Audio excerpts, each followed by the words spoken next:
council to order at 3 p.m. for April 8th. And I'll ask for a motion from Councillor Kinghorn that council adopt the agenda for the regular council meeting April 8th as amended, as we will be adding item 8.1, discussion around the proposed municipal political party legislation that the government of Alberta is discussing. So with that amendment, Councillor Kinghorn. Thank you, Mayor Snodgrass. I will give you that motion. Thank you. All in favor? Carried.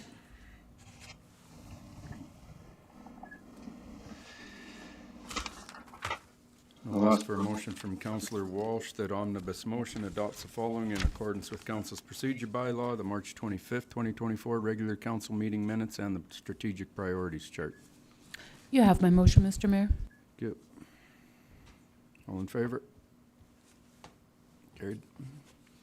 Public comments before we get started, anybody? Carol?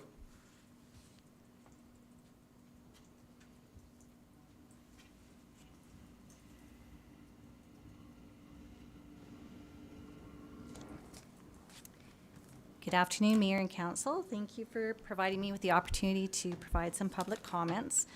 What I am speaking to today are two items on the agenda. Firstly, the Outdoor Water Use and Restriction Bylaw number 4628-2024. This bylaw repeals Bylaw 4212-2008, which was called Town of High River Water Conservation Bylaw. I was surprised to see that the bylaw to be repealed isn't attached to the agenda package for easy access for review. So I was just wondering, were you able to read the previous bylaw? Yeah, this isn't the first time that we've seen this, so we've discussed it numerous times, yes. Okay, but I guess just what my concern was that it's not in on. Right, because, and so just speaking to that,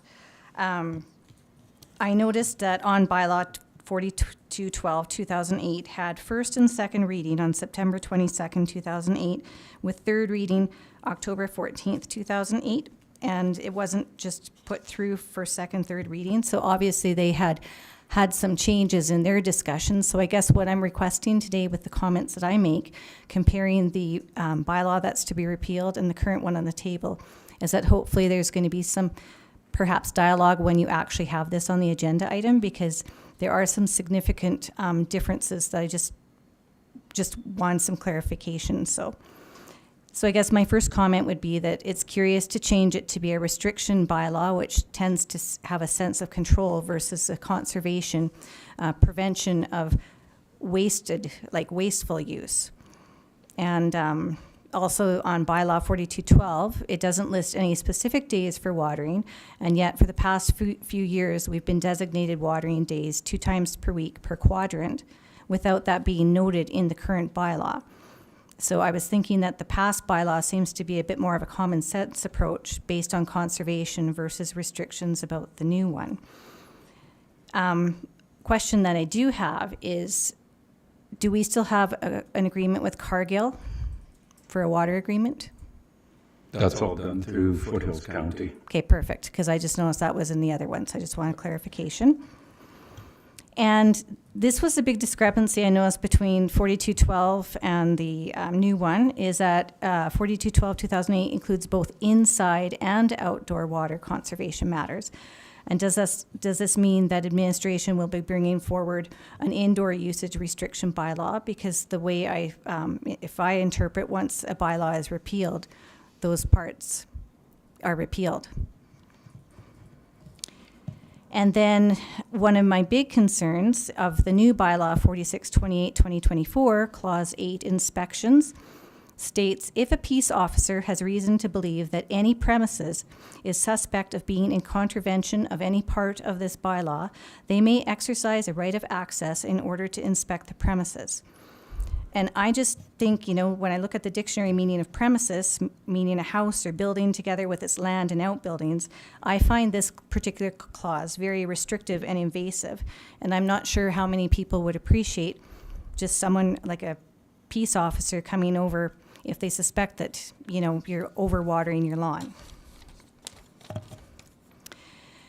And then just pointing out the Schedule A outdoor water use schedule, the hours of watering on, and whether you have an odd numbered house or an even house, but 6 a.m. to 9 a.m. and 7 p.m. to 10 p.m., when I think about all the people that I know that are shift workers, these times are a little bit restrictive. So just kind of thinking about the High River that I love is the fact that kind of trusting that people will use common sense, know to conserve and not abuse. So without having so many dictates. And I think that's what is just concerning me. And then in new on clause 4, under financial implications, drought is mentioned a couple of times, and with the quote, no increased budget is required at this time unless extraordinary communication tactics are needed and depending on the severity of the drought.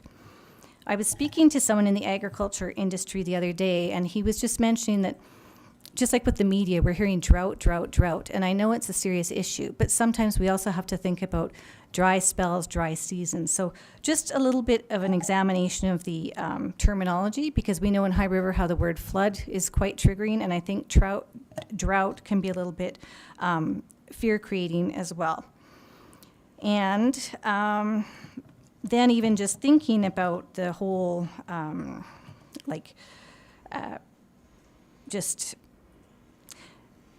I just think it's rather restrictive, and that's, and like I said, and then just thinking about the water conservation aspect, when we've got the biodigester on the table, we have a new pool expansion that also requires water. I'm just kind of thinking that we need to be very cognizant to preserve this precious water and also to make it equitable.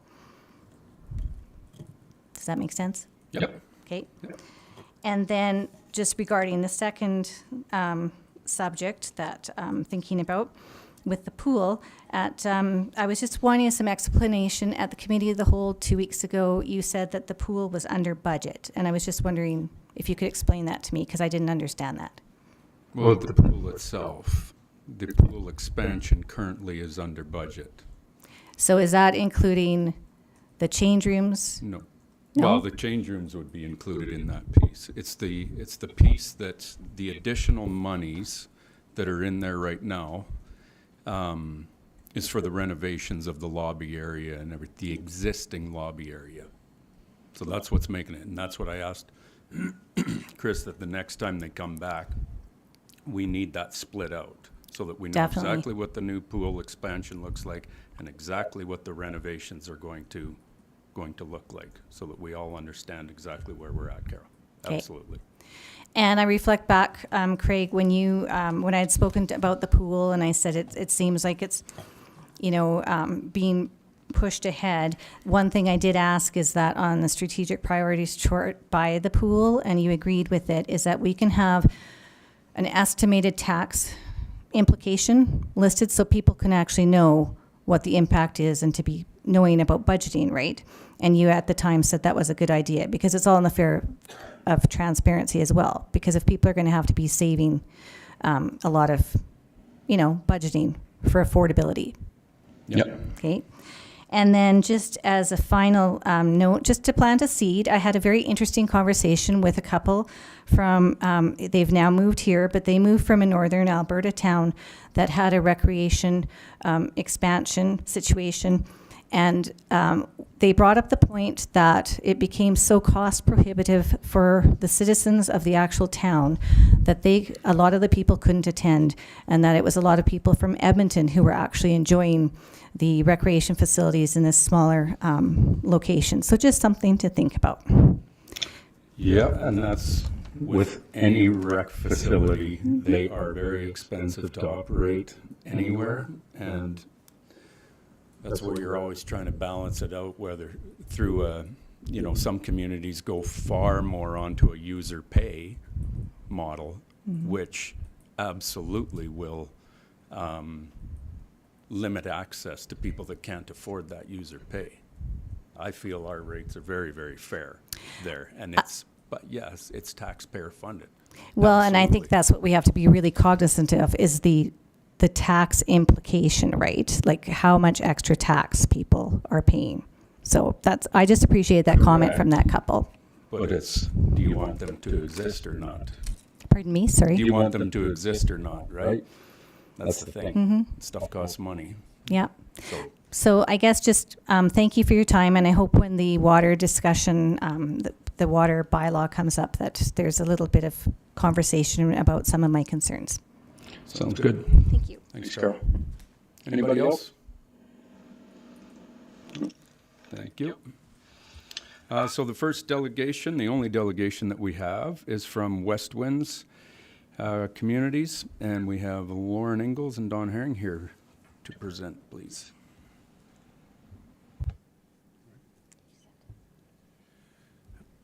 Good afternoon, Mayor and Councilors. My name is Don Herring, and I'm the chairman or the chairperson of West Winds Communities. I wanted to thank you for the opportunity to meet today. I wanted to thank you in particular for the support that West Winds receives through the municipal levy. Most importantly, I want to thank you for providing the support to West Winds through representation on our board of directors. We are particularly pleased with the recent appointment of Kelly Smith, who is an effective voice for municipal government generally and for High River in particular. She is a strong and capable participant on the West Winds Board. Thank you. Good afternoon, Mayor Snodgrass and members of council. My name's Lauren Ingalls. I'm the CAO for West Winds Communities. Since 1960, West Winds has provided retirement living lodges and affordable housing in the Foothills region as a provincially legislated housing agency. Today I'll provide you a brief overview of West Winds services in the region, in addition to sharing with you the community needs for affordable housing here in High River. Just a little bit of context background. West Winds provides accommodations within the Foothills regions for 671 households. We provide seniors lodge or retirement living communities.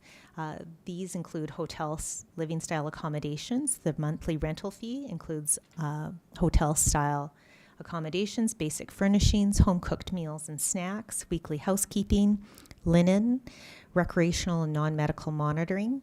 Our monthly rental rates start at $1,365 per month for singles and $2,200 per month for couples. Here in High River, Medicine Tree Manor has 100 suites comprised of studios, 1 and 2 bedroom accommodations. We have 45 households on our wait list. We also operate seniors independent living. We have 2 buildings here in High River, Spitzy House, which is 30 units, and Soderberg House, which is 20 units. Rental rates are 30% of income, with a maximum income threshold of $41,000 per year. There are 33 households on the wait list for those 2 properties. Our near market housing is designed to provide affordable rental accommodation for moderate income households who are unable to obtain adequate and affordable housing in the private sector. The rental rates are based up to 90% of market rent. They currently range from $820 to $1,450 per month. Qualified households have an annual income below $48,000 for 2-bedroom and $61,000 for 3-bedroom. West Winds operates 62 near-market housing units at Coal Trail, which is in Northwest High River. There are 37 households on the wait list. We also administer the Provincial Rental Assistance Benefit Program. We have 116 clients in High River, which is about 1/3 of all the clients we serve, and we have 2 households that have been approved for funding but unsuccessful in obtaining rental accommodation, due to the vacancy rate being 0 right now. So some highlights from the 2022 High River Needs Assessment. Some of the key findings.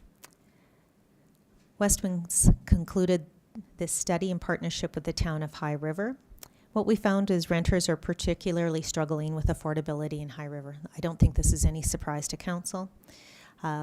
In 2021, renter households who earned below $49,000 a year struggled to afford housing in High River, and that accounted for 53% of renter households. And that's only stayed steady over the last 3 years. Our data shows, even though we've increased our rent supplements up to $700 per month in High River, our clients are still paying 50% of their rent towards income. And so that we did that increase last year when we got additional funding. Over 1/3 of owner households would struggle to buy today, not just because of interest rates. Owner households generating income below $56,000 a year would likely struggle to afford home ownership if they were to buy anything new even 2 years ago. Lone person households are growing, while couples without children comprise 36% of households here in High River, and couples with children comprise 27%. Are the most common types of households. Lone person households has an increasing growing share. High River is primarily single detached homes, as we all know. However, the housing stock has diversified rapidly with significant and increasing numbers of semi-detached and townhouses, which are now at 19 and 14% respectively.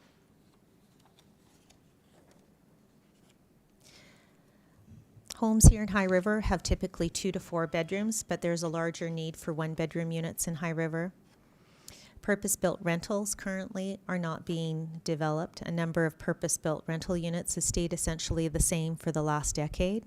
Across all renter households, the median shelter cost has increased 49% in the past 10 years, far beyond inflation. Rental rates here in High River, rental vacancy, here in High River has remained at 0% since 2022. I did a fast check of the market rental rates available here in High River, and there are 4 on Rent Faster. $1,250 for 1 bedroom and over $2,200 for a 3-bedroom. There are a range of ownership options available here in High River. Sales in 2023 had a benchmark of just under $455,000, representing a 9% increase over 2022. The majority of non-market housing is geared towards seniors, and it's generally operated by either the town of High River or by West Winds.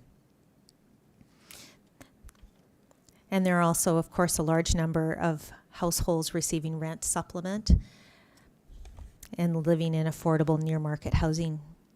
There are 115 households on West Wind's wait list for non-market housing here in town. So what we found from the key findings of the needs assessment in 2022 is there's a need for more variety in housing types, tenures, and sizes. There's a need for 1-bedroom units, just over 1,650 units by 2031. Larger affordable units, so 4 bedrooms or plus, an additional 36, and more diverse tenure, including rental accommodation, which is just over 300 units, and market is the same at just over 300 units, and that's all in the next 7 years.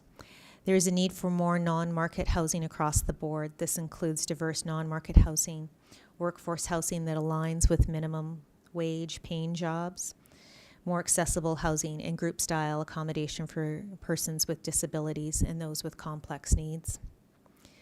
Lack of access to adequate, suitable, and affordable housing is impacting mental health, separating families, and holding people back. For instance, some people are not able to retain custody of their children. Some people forego better-paying jobs to retain their affordable housing.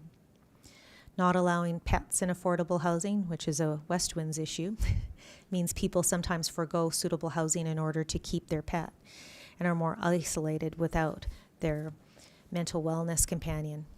Priority groups for low-income housing are lone parent households, single older men, and low-income households in general.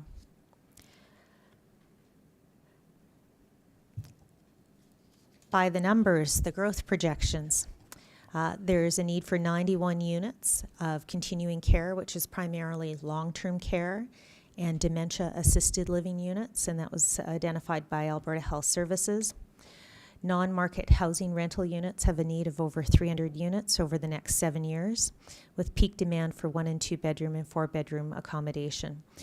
We anticipate that the 2-bedroom accommodation will most likely be offset by the availability of extra housing in the 3-bedroom accommodation.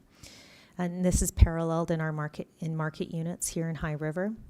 Market ownership demand is approximately 1,100 units over the next 7 years. If you were to ask West Winds what High River needs in terms of affordable housing, we would indicate that there's a need for 10 units of emergency housing. We particularly see this when spring comes and we get people camping near the river. There's a need for 30 units of 1-bedroom accommodation, in the range of 20 units for 2- to 3-bedroom accommodation for low-income families, and 5 units for 4-bedroom accommodation.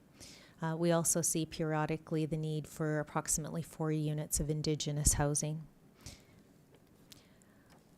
All of that housing needs to consider accessibility and pet-friendly units in their design. The study also highlighted the need for transitional housing, which is housing for up to 2 years for youth, women fleeing violence, addictions, and homelessness.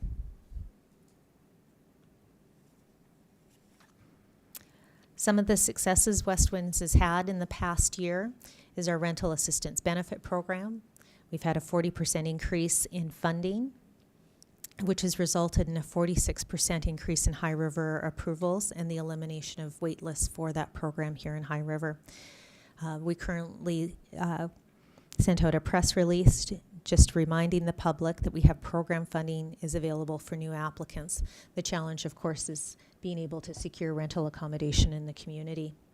Our subsidy last year increased a year ago this time from $600 per month here in High River to $700 per month, which positively impacted our clients in the rental assistance benefit program who were experiencing rental rate increases last year of between $50 and $500 per month. We're reviewing those rates again for 2024 to see if we need to make further adjustments. We also established a tenant support coordinator role with the intent to improve tenant access to community support services and reduce evictions.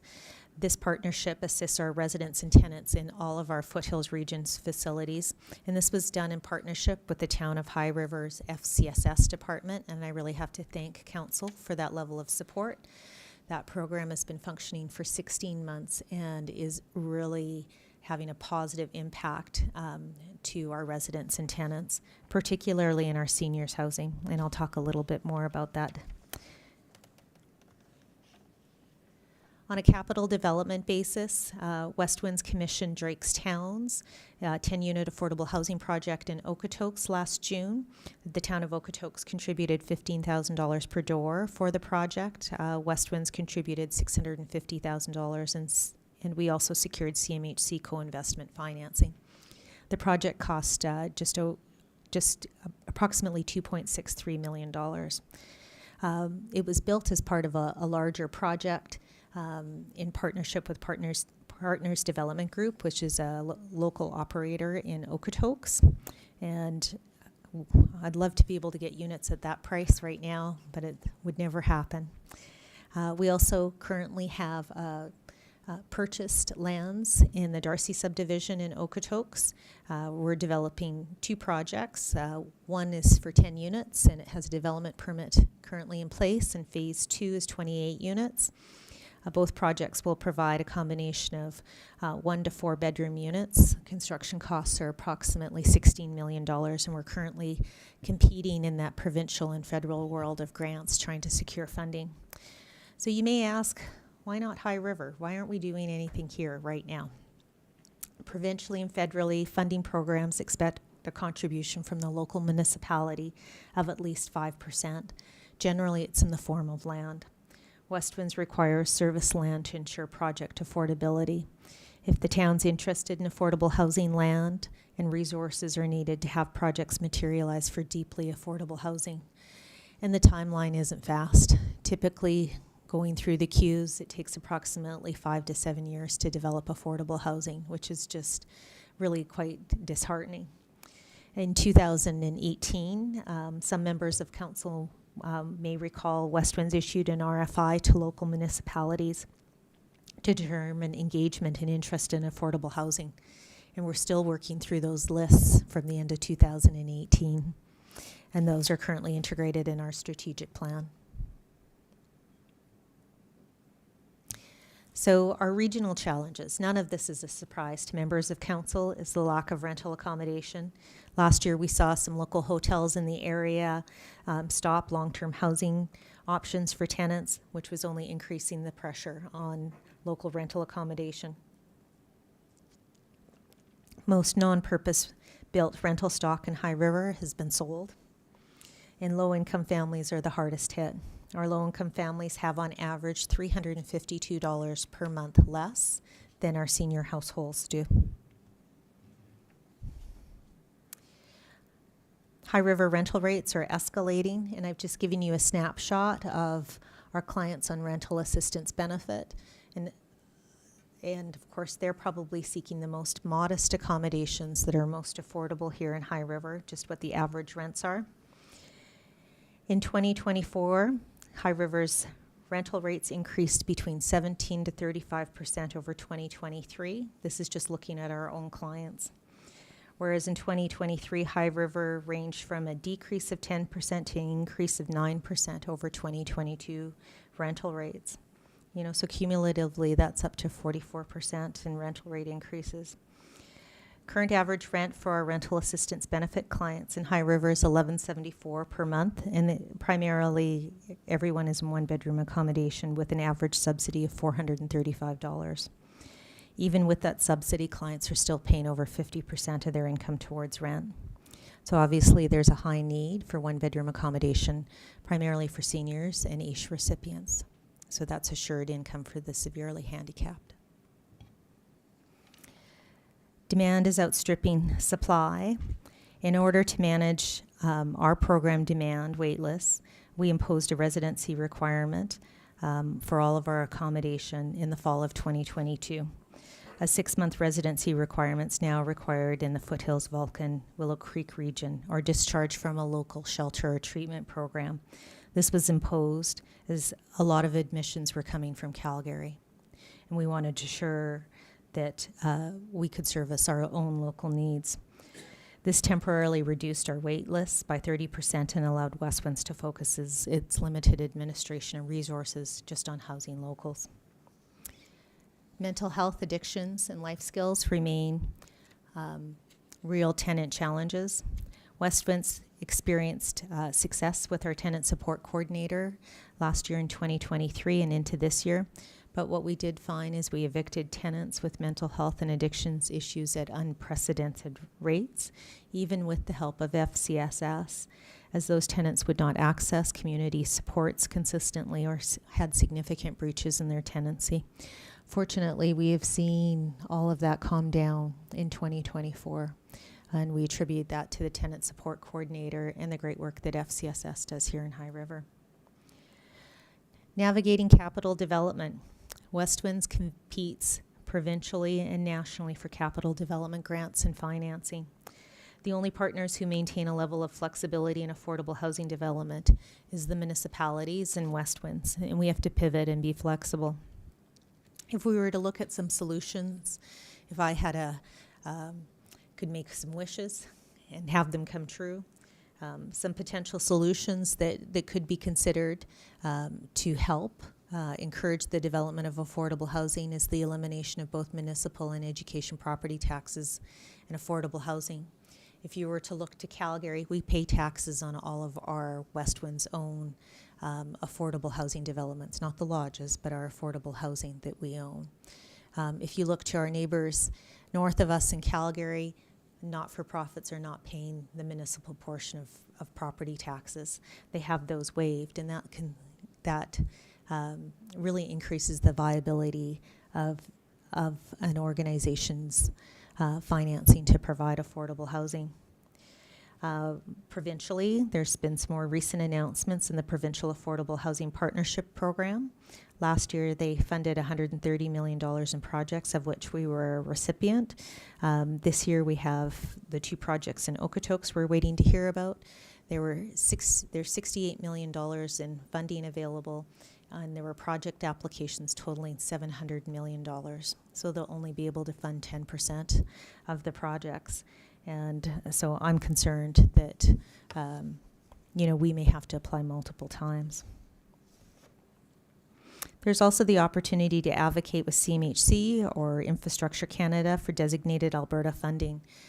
What I've noticed in applying for CMHC grants, that competing federally, that you don't often see a proportion of the population. CMHC's Rapid Housing Initiative we applied for last year. There were only 2 projects approved in Alberta, and many projects approved in other provinces. And also the stability of funding from CMHC. For 18 days last month, they opened up their CMHC seed funding. We actually applied for a grant, and it was completely oversubscribed and they shut it down. There's been a lot of criticism of CMHC in recent months, and I think those are just two examples of how affordable housing is being delayed and not delivered on a federal basis. There are also some options for our municipalities: securing small service sites for affordable housing, develop a land bank of sites that could be used for affordable housing development. Also, there are opportunities, even though I've talked about CMHC being difficult to work with, but CMHC has a municipal housing accelerator fund, which was announced last August, and I circulated letters to each of the municipalities. Last week, the feds announced additional funding dollars. This can be used for grants to build affordable housing. Just to give you an example, the city of Airdrie was approved for $24.7 million, and they designated those funds to automate their residential building permits and increase the supply of affordable housing in their downtown core. So some real opportunities with that fund being offered again this year to local municipalities. You could, of course, develop affordable housing in your local communities, which the town of High River has done previously. You could waive property taxes on affordable housing. You could investigate partnerships with savvy not-for-profits to increase the amount and variety of affordable housing options. CMHC, or Infrastructure Canada, just ahead of the federal budget, has announced a new program called the Rental Protection Fund, something that municipalities are interested in preserving rental stock in their local community. Municipalities can consider developing an affordable social agency hub, or they can advocate for additional services and support to better support mental health in our region. What's Westwinds going to keep doing? Well, we're going to make sure that we keep providing our local existing housing in the region. A real concern of many not-for-profit operators is our housing stock is aging, with the average housing stock being more than 35 years of age. And so preserving that housing and making sure that we still have it available in the community, of course, is important. We hope to grow our rental assistance benefit program by 5% and partner when viable to develop affordable housing in the region. We feel that we can't be the only solution. The demand is just too broad. But together we can increase our joint outfit efforts and to provide options to municipalities to administer their municipally owned housing. If they're looking at increasing their housing stock and needing some support, that's something that Westwinds can definitely look at providing services for. I'd like to thank Council for their time, and both Don and I are available for questions. Well, we could be here all afternoon, couldn't we? Talking about this. Banging our heads against the desk. Yeah, exactly that, Lauren. The first thing I'd like to ask admin, especially Chris, is just the one slide regarding municipal housing potential solutions. I'd like that to be added to our next strategic planning session. Because I'm always looking for things like, what can we actually do? That housing accelerator fund. Now, there's some parameters around it, but I'd be happy to sit with members of administration and kind of brainstorm some ideas. There's some benchmark criteria for it. I mean, I wouldn't be able to comment on, the efficiencies you can get in your administrative process, but I know that you can take that fund and develop affordable housing grants. Right. Any questions from council? I got a couple. The provincial housing potential solutions. The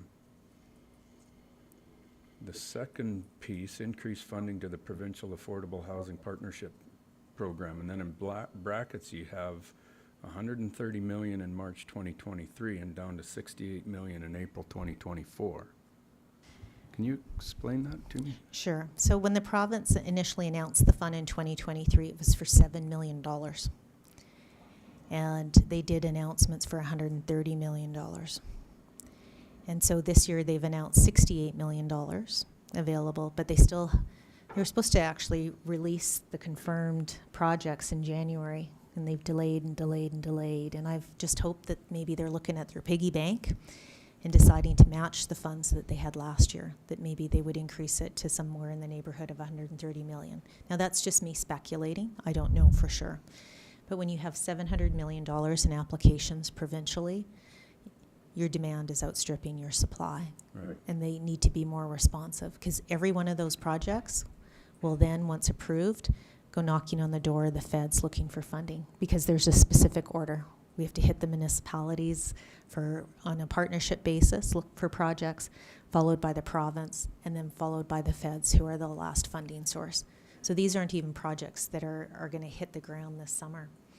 Some might be able to see some success in the fall, because they'll still have to apply for federal funding. But I'm optimistic. Province has spent, yeah, I sure am. Province spent a lot of money in their budget this year on affordable housing, and I'm hoping on a capital basis that they continue to. Okay. Any questions from councilors? Councillor Nychuk? Thanks, Mayor Snodgrass. Just coming back to the start of your presentation, and thank you. Appreciate all the information. Just a couple of points of clarification for me.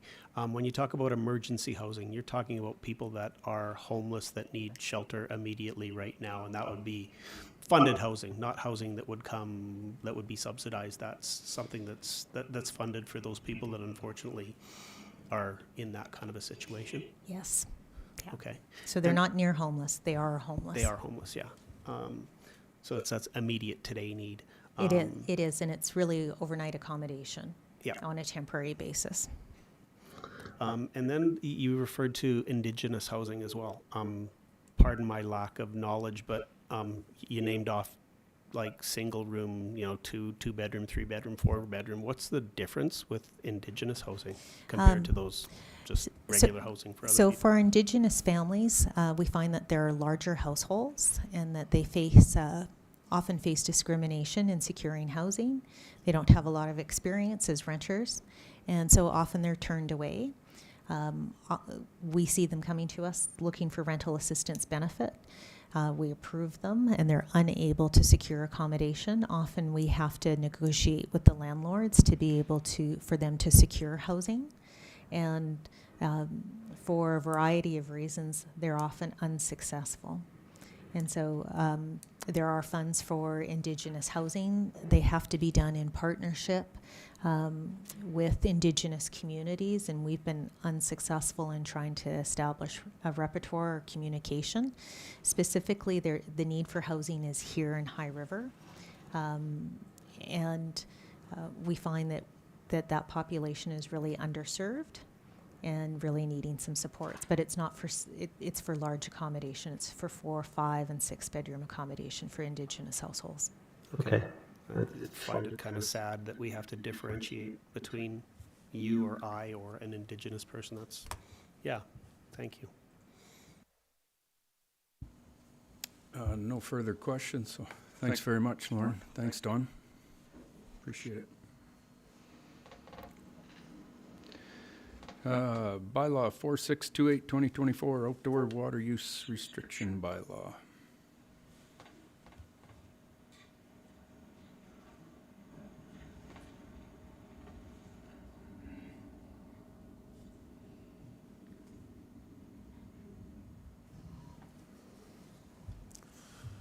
Good afternoon, Mr. Mayor, members of council. I am here today to introduce bylaw number 4628/2024. The purpose of this bylaw is to help conserve our water resource to ensure the availability for indoor residential and commercial uses. Reduction in outdoor water use will reduce the impact on the aquifer and the water treatment plant and ensure the town and town staff can continue to respond to drought concerns within the community and the surrounding regions. If the recommendation is adopted, staff involvement will be significant. Informing the public on content of the new bylaw will require staff from Communications, Public Works, Parks and Recreation, Fire and Protective Services Division. We anticipate an increased volume of resident calls to our customer service representatives to manage inquiries, answer questions, and collecting incoming complaints and concerns. Financial implications. To effectively communicate the changes in the bylaw, increased cost and communication tactics will be required. While not specified within a 2024 budget, the increased costs can be covered within adopted operational budgets. No increased budget is required at this time unless extraordinary communication tactics are needed and depending upon the severity of the drought. Once implemented, a communication and education plan will follow outlining the new bylaw, helping individuals become more aware of the changes as it applies to customers. This will be an education first campaign, followed by implementation and community engagement, which also includes water conservation efforts in all of southern Alberta. High River's water supply system consists of 15 Goody wells, that's groundwater under direct influence of surface water, so we are influenced by the Highwood River. We cannot physically see the amount of water in our aquifers, so it is very difficult to manage, although we do manage it and monitor via sounding devices. High River has a strong desire to become a leader in water conservation efforts. The first step in this journey is creating a strong outdoor use and water restriction bylaw. This desire is driven by Alberta's multi-year drought and conservation efforts. This is a big thing. Potable water is a natural resource that High River has provided benefits to the community, and a proactive approach is required to protect this resource during droughts. The town has adopted a lead by example approach, and we will be changing operations to address the drought situation and making efforts to reuse water whenever we can. Excuse me. Efforts will include, but are not limited to, backwash, water treatment plant backwash, non-potable water reuse within operations. This could include sanitary and storm flushing programs, street sweeping, flower hanging basket watering, and tree watering.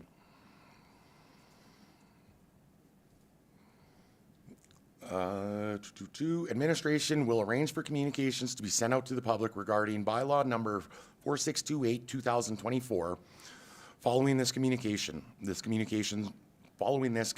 will work with Public Works and other divisions to undertake an information and education approach to ensure resident awareness of the new bylaw and why it is required. Education and awareness of the actions of the town is taking to ensure we are prepared in the event of a drought emergency will also be available. Sorry, I'm tripping on my words a little bit here.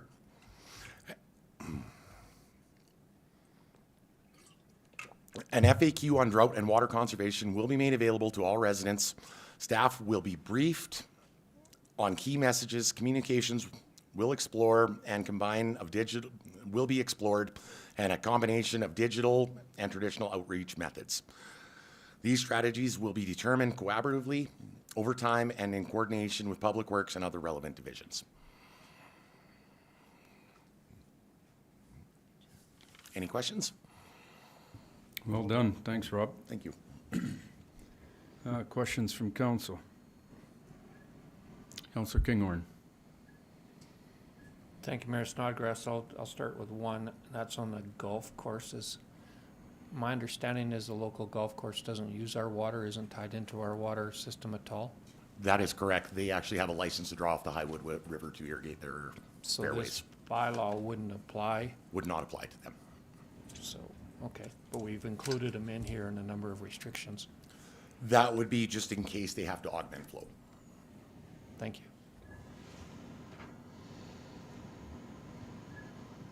Councillor Nychuk. Thanks. Just to follow up on Councillor Kinghorn's point, have they drawn before? Not to my knowledge. Is there a need to include it then? If there's no historical draw from the golf course, it gets to be a little bit confusing for me. I would leave it in just Maybe in I'm case simple. the river does hit critical low levels and their license is suspended and they request irrigation permits from us. Okay. Thanks.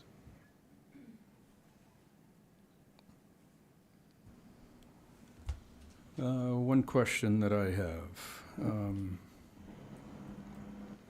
in line with what Carol was, one of her concerns earlier, just the name of the bylaw alone. Mm-hmm.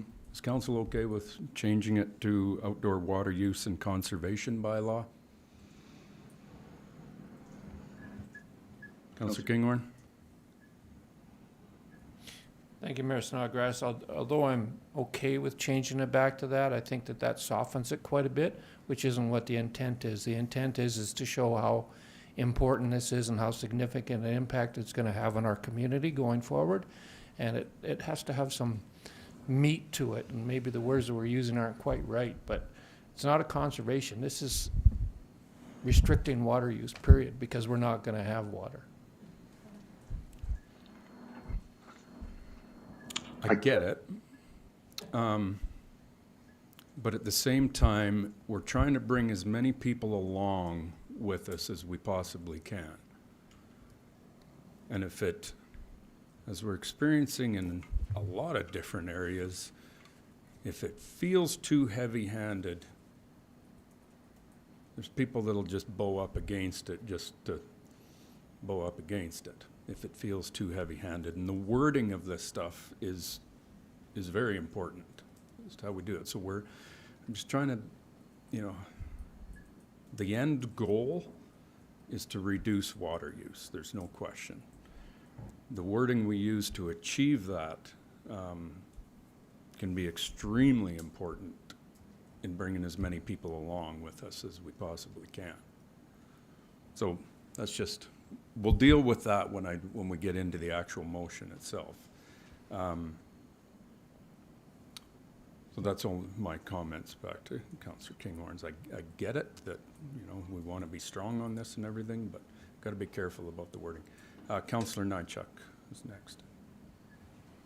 I'm going to just jump in and support Councillor Kinghorn. I also think there has to be some level of, again, talking about words.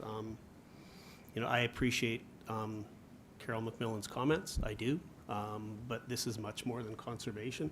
I think conservation is something outside of the restriction factor. I think we have people that probably maybe overwater, overuse. I could be one of those people. I'm definitely changing my habits with what I'm doing with my yard, but if I hear the word restriction, this means substantially more to me than just conservation. I don't take the word restriction as being overhanded or a police state kind of thing. I just take it as this is a restriction. This is serious. I got to listen to this. I got to limit this under these parameters. Or I take conservation more as some people see it as a nice to do. If we take recycling for example, that's a conservation effort. We don't tell people how to recycle in High River. We hope they do. We provide some facilities for that to happen, and we hope people take on that kind of consideration. But looking at what we might be faced with here this coming summer and the lack of water, backing up Councillor Kinghorn, I don't think restrictive is heavy-handed at all. I think it's quite appropriate considering. But I would like to add in the way this was presented, that we're talking about drought like it's a guaranteed thing. And I know that's the way we're heading. I know that all indications is that we have to follow this, but it's not there yet. It's potential. I'm not sure what the word is, but we're using it like it's in effect already. So that's some verbiage I might be more conscious of, especially since we're putting it into a bylaw that's going to be long-standing. We're not just doing this for the summer of 2024. So when we speak about it, I would like to use words like potential or possible, or because it's yet to be determined, or we've yet to go through it to see what the severity is going to be. So. Thank you. Councillor Walsh. Thank you. I understand what you're saying in rephrasing the term restriction to conservation, but I agree with Councillor Nychuk and Kinghorn that we do need to have a very clear line. The restriction being a negative word, as is fear, which is what we're implying by suggesting that we're going to have drought this year. Protection and conservation are really what we're after, and both of those imply positive things versus restriction. but either way, it needs to say that it's not an option. That's all. Councillor Barton? Thank you, Mayor. I agree with Jamie Kinghorn, Councillor, sorry. And I think this is fine, leaving it a restriction bylaw at this time, in my opinion. What I think I'd like, though, for not only our administration and also council to keep this at top of mind and actively kind of use it as a living document. It's just, yes, it's going to be a bylaw, it's somewhere to start, but I think we need to, from council's perspective, maybe put it on our strategic plan and not really remove it until we're really comfortable with everything that needs to be applied here, because I think there's going to be a lot of things that we're going to learn this year by changing. And in years to come. In the years to come, yep. And being in the water industry, man, it changes every year. There's different reasons people or communities put in restrictions or conservation measures, but lots of times they're not either one of them. They need to be defined. They're conservation because they don't have water capacity to build water, right? Demand. Demand, exactly. And so there's a lot of education that needs to go on. And I think this year, if we take this year to try and maybe we do some open houses or something like that to try and That is figure definitely out the plan, what we're actually up against and what our reasons are. Back to Craig's question, I think restriction is fine for right now, and we just revisit it again, whether it's we amend it 6 months from now or next year, right? So, yeah, thanks. Thank you. Back to Councillor Kinghorn. Thank you, Mayor Snodgrass. This is more a question follow-up with administration with respect to the agreement that we have with the County of Foothills. If we adopt this bylaw, will it apply to that agreement? And what sort of impacts do you see, or do you see any issues with that? Because it is my understanding this would apply to the county as well.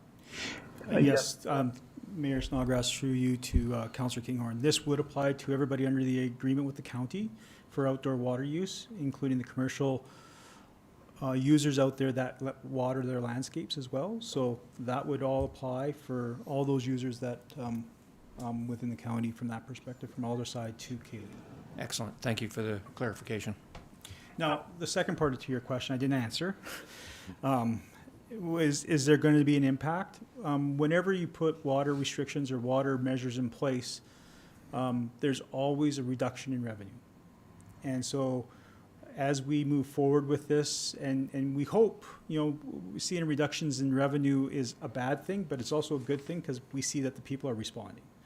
And so we'll be able to monitor that, and then we'll be able to report back to council as we see what happens over the summer months.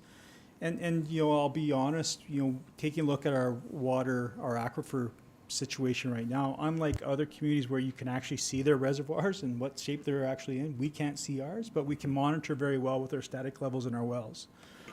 And so we feel quite confident that this year will be okay, but we need to be prepared for subsequent years for multi-year impacts. The other aspect of things too, it's also kind of looking at how we do not use expensive water frivolously, right? All the water that you see being used outdoor is treated water, chlorinated, UV disinfected, as well as filtered. And so it's also thinking about how we use water and thinking about how valuable that resource actually is. So just a follow-up, if I may, Mayor. So things like the fire department, when we do the flushing of the hydrants, are we going to restrict that sort of thing and really limit what the town is doing? Because we got to lead this by example. I've said this before in CAL meetings. If we're going to put this in place, the town has to be the leader. That is certainly our plan. Certainly there's certain aspects of our water permit where we do have to run some flushing activity to maintain water quality. But there are different methods that we can employ to manage that effectively. In addition, we are looking at ways to recycle that water so that we can use it as non-potable to water trees in our landscapes.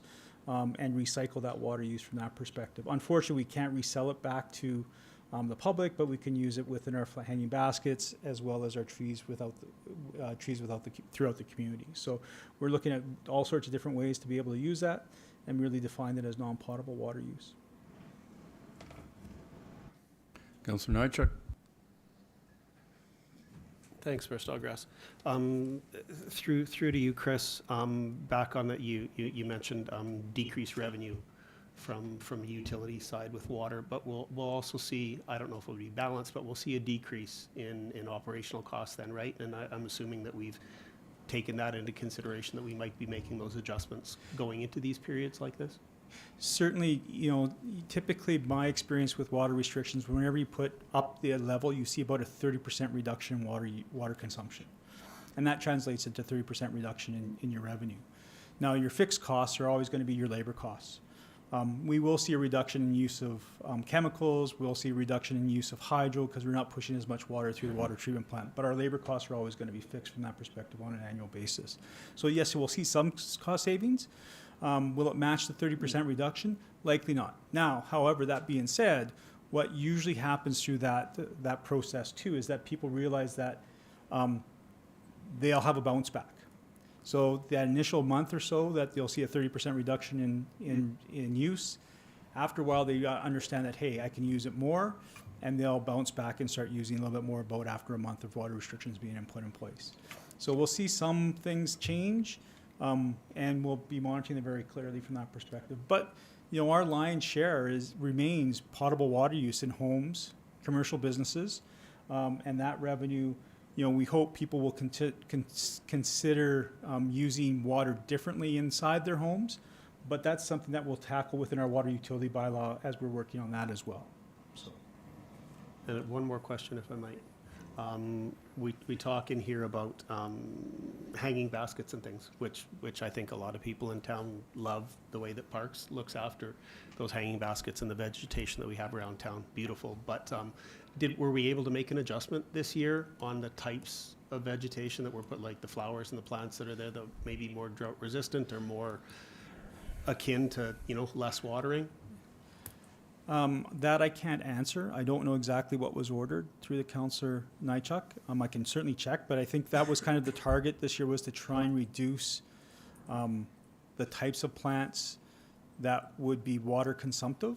And in addition to that, a lot of our water planters that we have are what we term drought water, or they're termed desert water planters that store and retain water from that perspective, and try and use as least amount of water from that perspective. So I know our hanging baskets are kind of, we're proud of them. We love them. They add that kind of pop, but there may be a point in time where we have to take them down and do away with them. Yeah, thanks, Chris. It was just, again, it was more to Councillor Kinghorn and leading by example. It's just another one of those things that goes along with this, that what are we doing? If we're going to go to the people and we're going to ask for something, then we all better be towing that line as well in all aspects of water use. So thanks much. It is important to note too that during the summer months, we do have our backwash tank at the water treatment plant available with non-potable water, which I am very much encouraging Parks and Recreation to use for the hanging baskets and trees.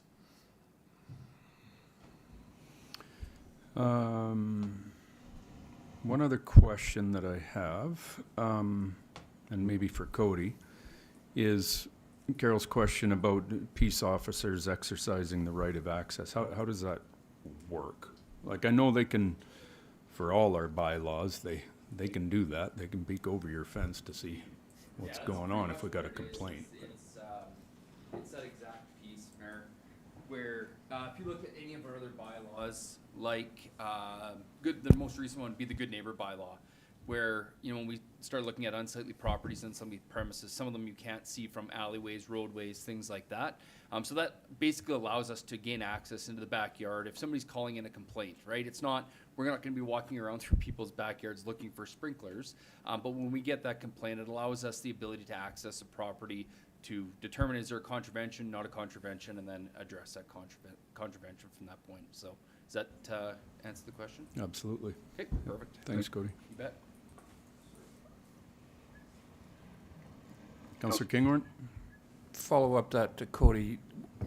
our bylaw people don't go storming into people's houses, breaking down doors and that kind of stuff, right? We can't access to go inside a house. No, so this would be Right, directly this is just a- related to the bylaw itself. So like in the example of the good neighbor, it's an unsightly premises. Right. In the instance of this, it'd be somebody not following the water conservation bylaw. So again, watering on a day they shouldn't be, watering outside of the hours, you know, things like that. So it just allows us the access to go and actually see if there's a contravention happening to then be able to address that contravention. So again, not accessing the house, not accessing the inside of garages, things like that, directly related to the bylaw.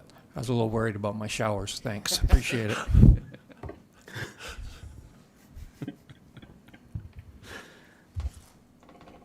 Okay, no further questions. I'll ask for a motion from Councillor Barton that council give first reading to bylaw 4628, 2024, being the outdoor water use and restriction bylaw. And the council give second reading to the previously mentioned bylaw, and that council give unanimous consent to proceed with third and final reading of the previously mentioned bylaw. You have my motion, Mayor? Thank you. All in favor? Carried. And I'll ask for a motion from Councillor Nychuk that council give third and final reading to bylaw 4628, 2024, being the outdoor water use and restriction bylaw, and that council repeal the previous bylaw 4212, 2008, and all amendments thereto. I'll give you that motion, Mr. Mayor. Thank you. All in favor? Carried. Thanks, Rob. Well done. Thank you very much. We will have you back as soon as possible.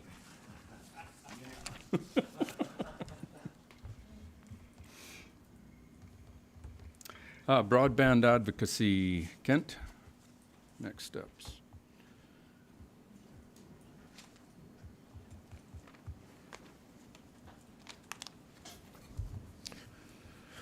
Good afternoon, Mayor and Council. We bring before you today RFD 24-41, Broadband Advocacy Next Steps. I think over the last 18 months, in consultation with various broadband vendors, both national and locally, the message is fairly clear that without some empirical data that actually shows where we have underserved areas in High River, we're not going to be able to apply for any broadband fund grants through the federal government. And part of that is because of the CRTC broadband map that shows that the town of High River meets the minimum thresholds of 50 megabits download and 10 megabits upload. So in consideration of that, we're asking that we would engage with Tango Networks and our communications team to do a door knock campaign throughout the commercial and business areas in High River, which are the most hard hit in terms of underserved areas. That will provide us with the data that we can then potentially update our open access broadband plan that was prepared a few years ago by IBI Consulting, and potentially create a plan to engage tier one vendors such as Shaw, et cetera, to address the underserved areas in town, and specifically in the case of this request for decision, business areas and commercial areas in town. Do you have any questions?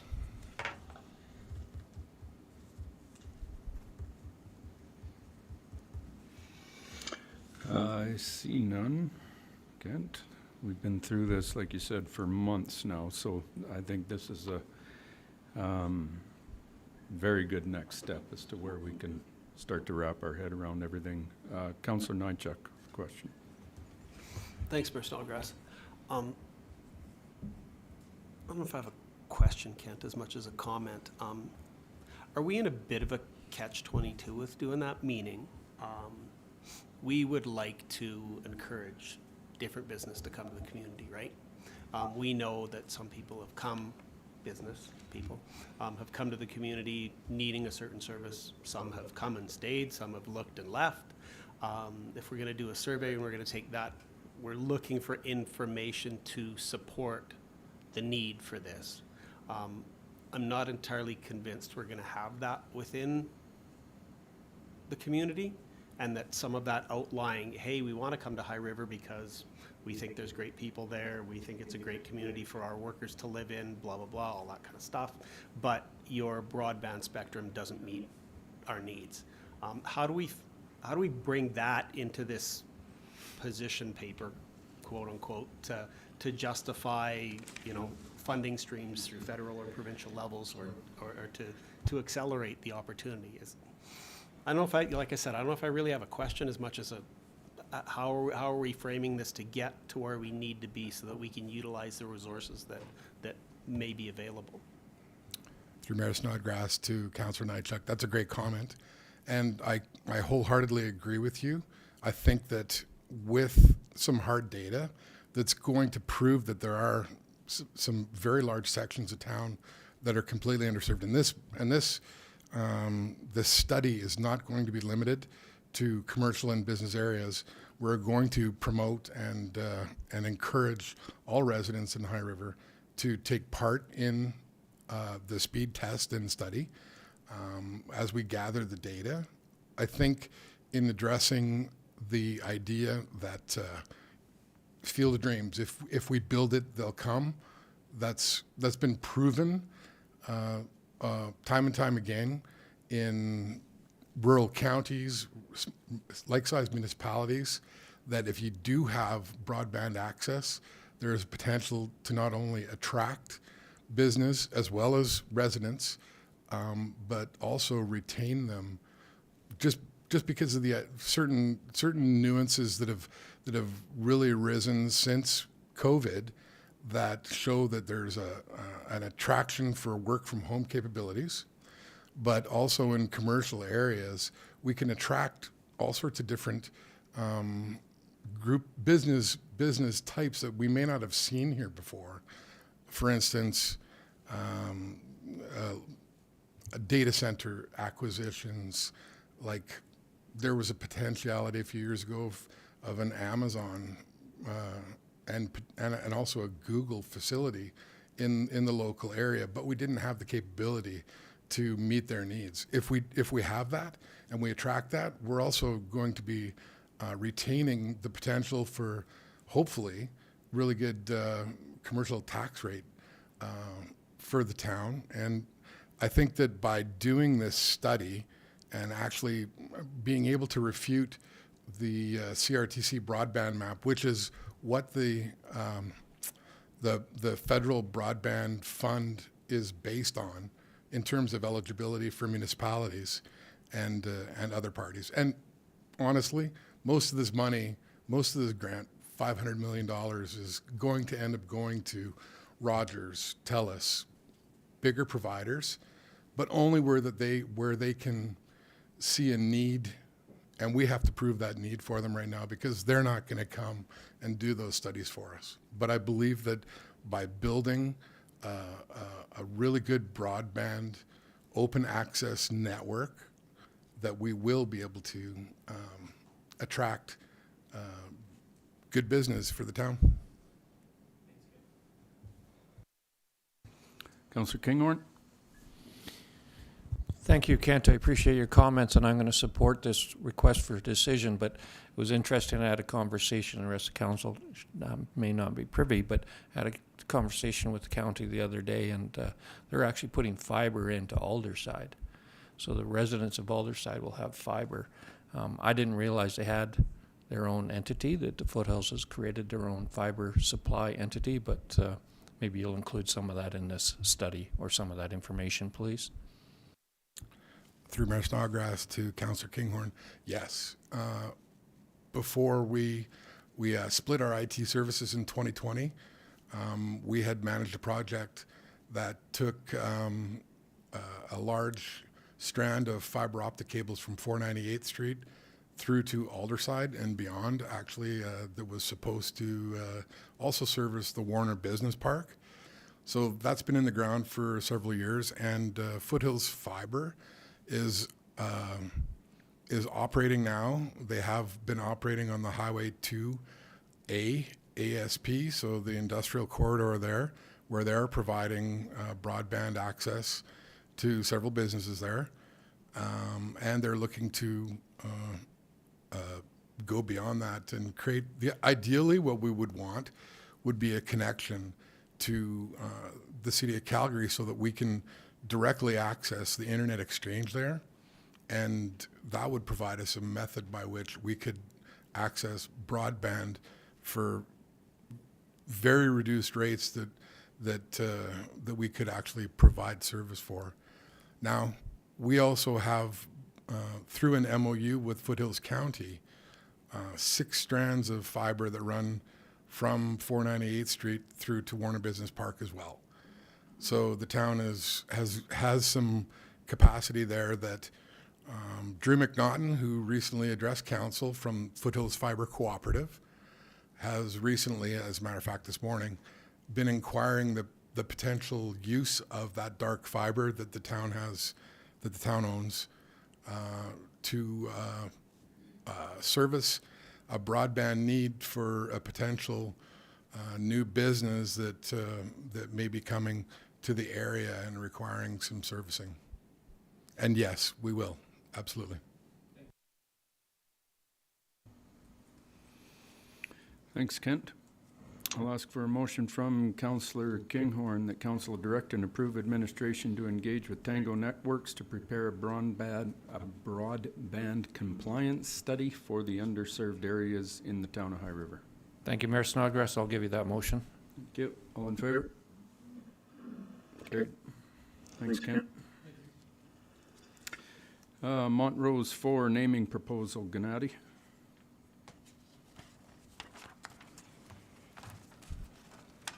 Good afternoon, Mayor. Good afternoon, councillors. I'm here today seeking a decision for the Montrose Phase 4 naming proposal. Administration has received a subdivision application for Montrose Phase 4. As part of that, we received a naming proposal for the new subdivision. We have, as part of that process, the applicant was responsible in providing a rationale for the new street name that was to be included in the new subdivision. Administration has reviewed the rationale for the new street name, being Montaigne Link, through the naming policy and naming procedure, and the criteria that is included in that for designating new names, and have no concerns with the proposed name as it does meet the criteria. It harkens back to the phonetic theme that they have already established for the Montrose area overall. And they also related to the flora and fauna that can be found nearby in the mountainsides, such as the Rocky Mountains.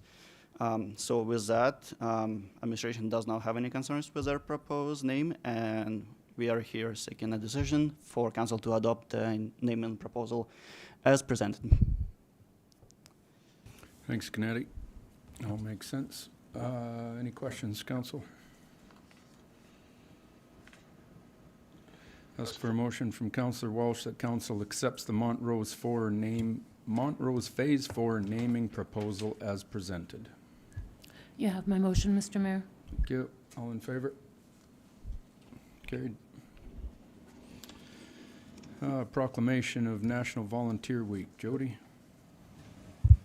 Hello, Mr. Mayor and Council. I'm here to ask for Council's support and declaration of April 14th to 20th, 2024 as Volunteer Week in High River. This is in addition to National Volunteer Week that is recognized across the country. The town of High River has been celebrating local volunteers for several years by hosting an annual event called the Stars of High River. This year we have shifted from one single event to 4 smaller events that provide additional opportunities for local volunteers and volunteer organizations to attend, and for the town to show appreciation for their time and dedication to our community by providing coffee and light snacks. The 4 smaller events are expected to come in under budget, which is currently annually budgeted at $7,500. The hope is for a couple of members of council to attend each event to allow for mingling and discussions regarding the excellent volunteer work that continues to support a healthy, vibrant, and sustainable local community. The 4 events are scheduled for Monday, April 15th from 1 to 2:30 at the Highwood Center, Tuesday, April 16th from 3 to 4:30 at the Bob Snodgrass Recplex. Wednesday, April 17th from 10 to 11:30 at the Senior Friendship Center. And Thursday, April 18th from 6 to 7:30 at the Highwood Golf and Country Club. It is hoped that by providing the variety of dates, times, and locations that we will be able to show more appreciation for our local volunteers, as previously having just the one event, we did miss a number of local volunteers. Volunteers are encouraged to register for the event of their choosing through the Town of High River website at highriver.ca/volunteers. The town will also raise a volunteer appreciation flag on the morning of Monday, April 15th, 2024. And with that, does council have any questions regarding the proclamation or the volunteer appreciation events? See any questions? Little change in how we're doing this year, and I think it's great that we're trying something a little bit different. And like I said, when we have the one event, I heard it numerous times that certain people are not able to attend, so this gives them a number of different ways that they can come and be recognized for sure. So, and I'm sure if you just show up and you didn't register, we're not gonna be taking ID and tickets at the door. Absolutely. Right. The intent is for people to come and enjoy a little bit of appreciation from the town. Our hope with the registration is just so that we know how many people to expect. Yep. Of course, we never get exact numbers, so we do our best to accommodate within a range. Perfect. Thanks, Jody. I'll ask for a motion from Councillor Barton that council authorize the mayor to sign the proclamation for the 2024 National Volunteer Week, April 14th to 20th, 2024. You have my motion, Mayor? Thank you. All in favor? Carried. So the next one, the one that was added to the agenda, 8.1, Alberta Municipalities Association has kind of started this and asking all municipalities in Alberta to lend their voice to our provincial government. And this is in regards to this discussion around having political parties as part of municipal elections, and I could not possibly disagree more with this. I think it's a horrible idea, and I have been texting our premier about this as well, and you know the response is as well, we're only looking at doing it in the big centers of Calgary and Edmonton, and I don't see any positive thing that can come out of that, other than the current government getting more of their people in those seats somehow. And I've made that very clear with Danielle that I think that's the only reason why this is happening. And the Local Authorities Elections Act does not explicitly restrict political party influence and local restrictions now. So, and Minister McIver knows that firsthand as well, but I think it's very important that we keep our municipal governments as independent as we possibly can, and we don't get mired in the political party quagmire that we see in both our provincial and federal governments. So I'll open it up for discussion if required, but I also have a motion that we can place forward too. Councillor Kinghorn. Thank you, Mayor Snodgrass. I couldn't agree with you more. This is absolutely one of the worst things that could happen to municipal politics. I remember riding with Premier Smith in my truck, and she said to me one day, you know, being in municipal politics gets you much closer to the residents of your community, and you don't have a party to answer to. Well, those were her words, and I'm saying let's live by those words. Let's get this letter out and show our distaste. Thank you. Councillor Nychuk. Really? You guys don't think it's a good idea? No, again, Need just to supporting clarify? it. So, no, not going down that road at all. I support what you're saying and what Councillor Kinghorn is saying.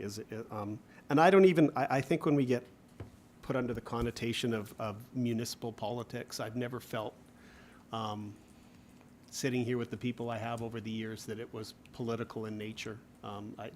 It's just not the right word to describe what we do. Yes, we're elected. Yes, we represent the people of the community, and that's a democratic or maybe quote-unquote political process. But I don't think that party affiliations have any place sitting inside this chamber or how we represent our people. Because admittedly, I might be a right-wing thinker, but there's lots of, if we're going to talk that way, left-wing things that I've voted on in my years here. So it gives me that opportunity to, just make a vote in a direction that's best for the community, not best for a party or for an ideology. So, Very well stated. Councillor Barton.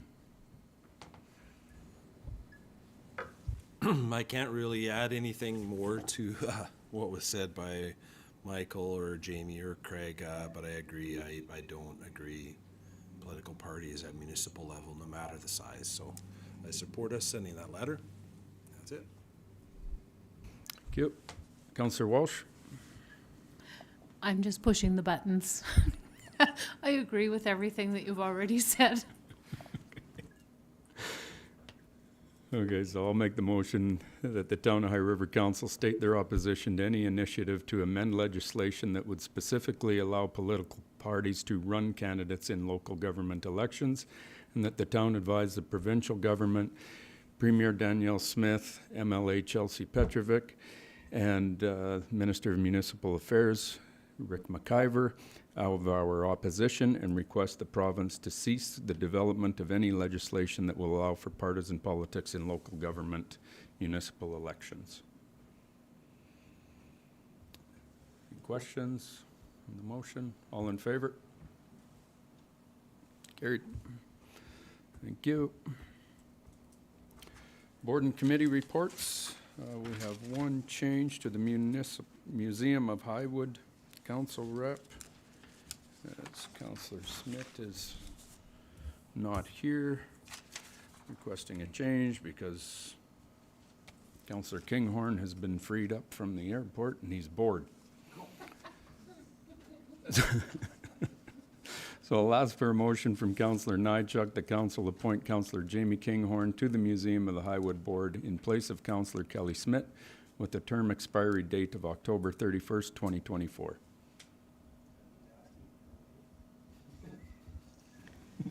I'll give you that motion, Mr. Mayor. Thank you. All in favor? Carried. Any public comments regarding what was discussed in the agenda before we move on? See none, hear none. Council correspondence requiring action. Foothills Country Hospice, Hike for Hospice sponsorship request. So what the town normally does is we do a fairly large sponsorship during the hospice's yearly gala. This is an additional ask that they've brought forward to us specifically for their Hike for Hospice. Now, as much as I support the Hike for Hospice, and I do with my own business, but I would like to see the town of High River stick with being a major gala sponsor than starting to piece everything together. I think we stay focused on the huge importance that hospice is for our area. It's invaluable, and so I would like to just stay there. And I don't know if a motion is required for this. If everybody's on the same page, okay. Jody will bring back the dates and the motion required for further gala in the fall. I think it's October they usually have it. Council correspondence for information, of course, more correspondence on Rimrock. Correspondence regarding CMRB board dispute resolution appeal bylaw and correspondence regarding the Calgary Region airshed zone. At this time, we can move into our closed meeting where we have a couple items to discuss and possible motions coming out of that for those that want to stick around and hear that. So I'll ask for a motion from Councillor Kinghorn that council recess the regular council meeting April 8th, 2024 at 4:24 p.m. Thank you, Mayor Snodgrass. You have my motion. Thank you. All in favor? Carried.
And a smooth transition. I'll ask for a motion from Councillor Walsh that council appoint Mr. William McNeil as a youth member to the High River Protective Services Advisory Committee with the term ending date of April 7th, 2025, and that council direct administration to advertise openings for the remaining vacancies on the Town of High River boards and committees and return to council at a future date with recommendations. You have my motion, Mr. Mayor. Thank you. All in favor? Carried. Meeting adjourned, 4:46.